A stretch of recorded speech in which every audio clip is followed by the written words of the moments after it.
Hello, so today we're going to do some unboxing for the Disneyland Hotel Condiment Kit. It's a little triangular shaped box, a little Toblerone situation, packed by Astor chocolate. So maybe there's some chocolates in here, I don't know, let's check it out.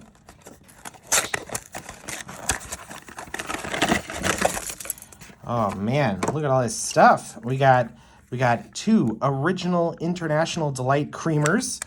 We got tasty trim sweetener, some maybe artificial sweetener, yeah, 0 calories. And then we've got pure cane sugar, 2 of them, Comic Sans, yeah, that's great. And then some stir sticks, but no chocolate despite being packed by Astor chocolate. Also, I guess the contents were on the back. We could have just looked.